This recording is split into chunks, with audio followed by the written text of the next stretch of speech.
Está chegando aquela época do ano em que milhões de brasileiros terão que acertar as contas com o leão. O prazo para a declaração do Imposto de Renda 2025 deve começar nos próximos dias e algumas regras continuam as mesmas, enquanto outras podem sofrer mudanças. O valor mínimo para quem é obrigado a declarar pode ser reajustado, a faixa de isenção foi ampliada e a declaração pré-preenchida segue como uma alternativa para facilitar o processo.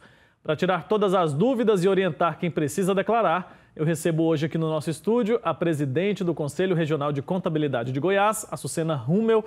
Muito obrigado pela presença, é um prazer recebê-la, viu? O prazer é meu, muito obrigado pela oportunidade da gente estar aqui, tirando dúvida e orientando a todos os contribuintes, porque quando se fala de imposto de renda, quando se fala de tributo, parece que liga um alerta e todo mundo quer fugir, né? Todo mundo quer fugir e a gente não sabe como é que faz isso sozinho. Às vezes é importante buscar a ajuda de um profissional também. Mas, de forma geral, eu queria entender. Nesse ano de 2025, já temos as regras estabelecidas, isso ainda vai ser divulgado pelo governo. O que a gente já tem até agora? Oficialmente, ainda não temos as regras esclarecidas pela Receita Federal. Está previsto uma coletiva de imprensa por parte do governo no dia 13, agora, aonde eles vão anunciar. Mas como nós estamos acompanhando isso, acredito que não vai ter grandes mudanças, né? A faixa de isenção para quem ganha até dois salários mínimos já foi anunciada desde o ano passado. Então, assim, espera-se poucas mudanças. O que nós esperamos é uma modernidade no sistema. Todos os anos vem com alguma alteração, com uma facilidade, para que o contribuinte tenha mais facilidade e entendimento de como fazer a sua declaração sozinho, principalmente. Tá, então quem ganha até 2 salários mínimos em carteira ou no contra-cheque não vai precisar fazer a declaração do imposto de renda? O que vale é o contra-cheque, né?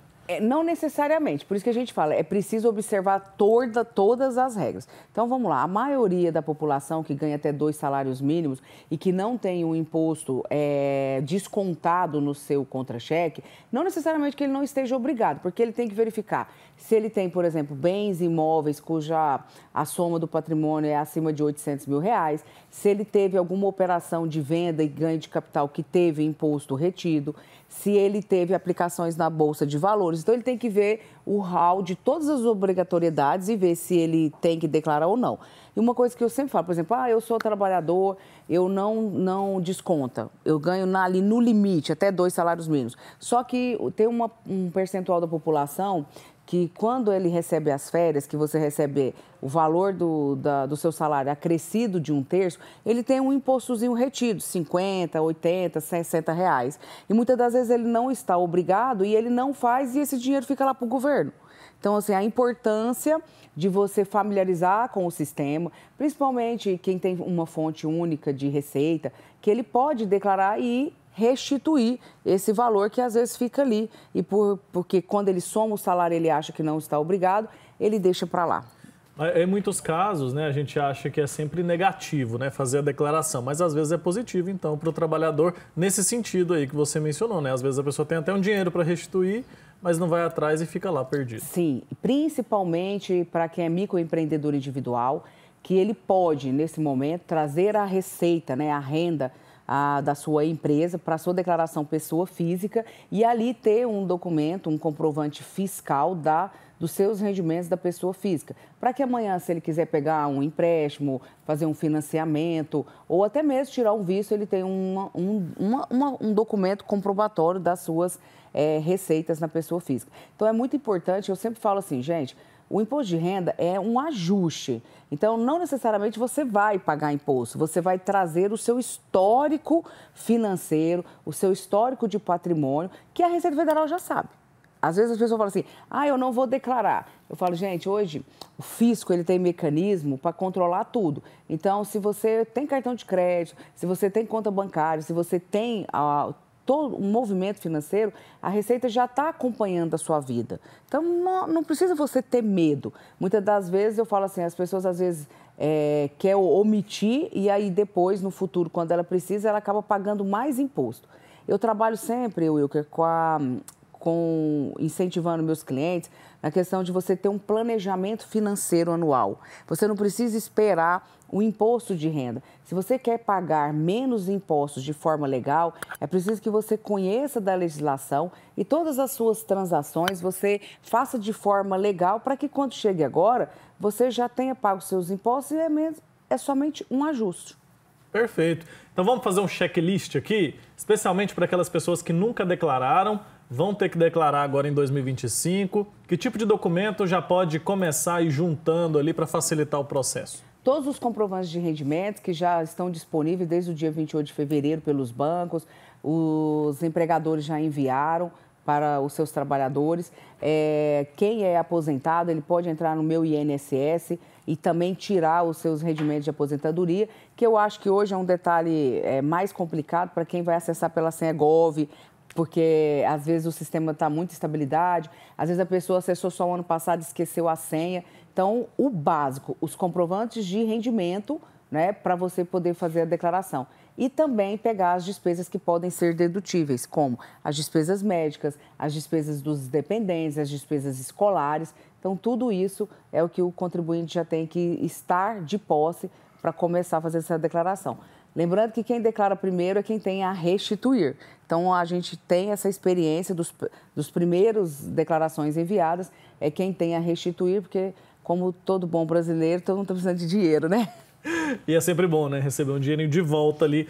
Agora, outro tópico assim que sempre gera muita dúvida é com relação aos dependentes. Quem pode ser incluído como dependente, quais são os critérios e como comprovar ele?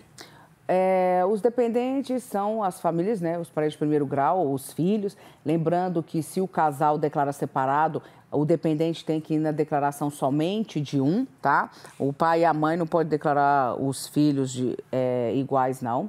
Eles têm que escolher. Por isso a importância do planejamento, para você ver, você lançar. E o programa é bem autoexplicativo. Então, o programa você vai lançando e ele vai já calculando se você tem imposto a pagar ou a restituir. E ele vai fazendo essa conta para você. Então, a importância também do casal fazer junto, principalmente se os dois trabalham, para ver qual qual vai ser mais vantajoso na declaração dos filhos. A questão também das despesas escolares, né?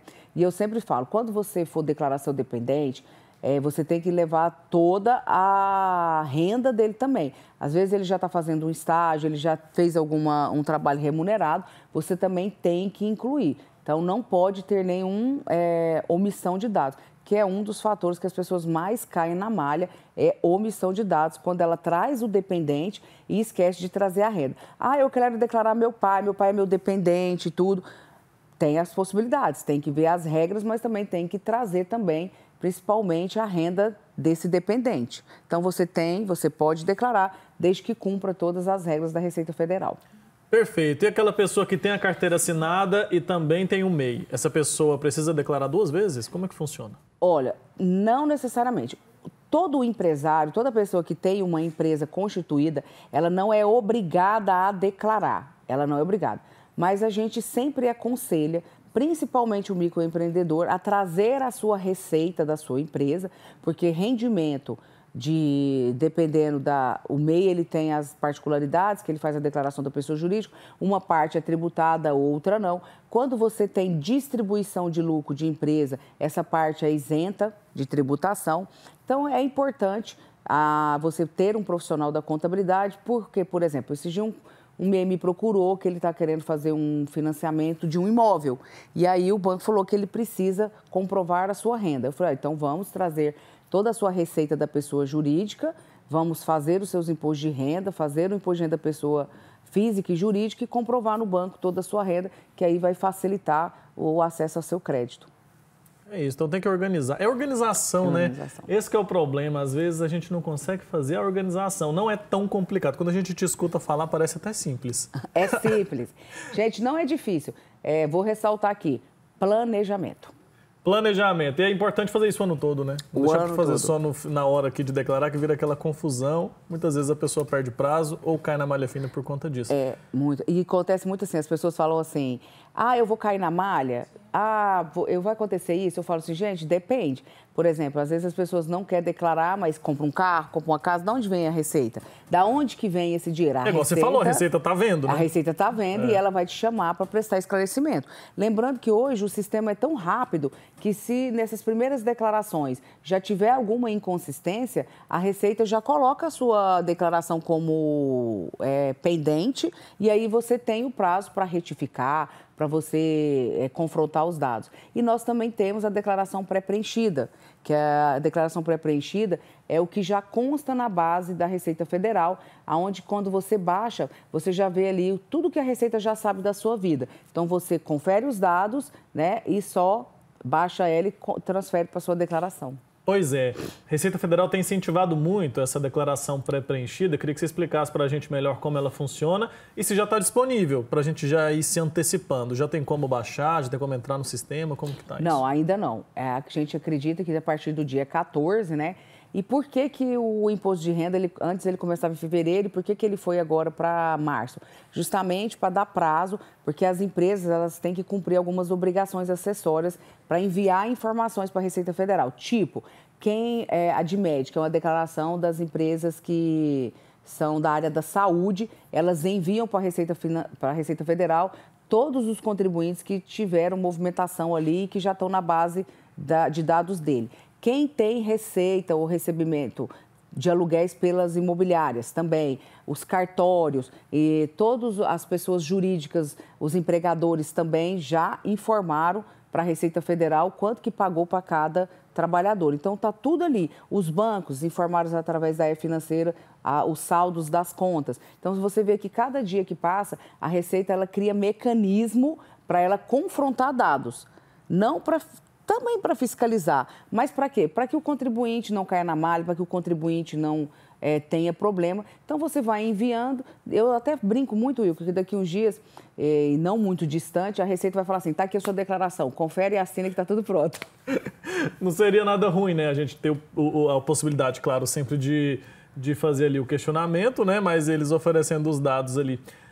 O governo federal, o atual governo Lula, ele se elegeu e entre as suas promessas de campanha era a isenção do imposto de renda para quem ganha até R$5 mil. A que pé está isso?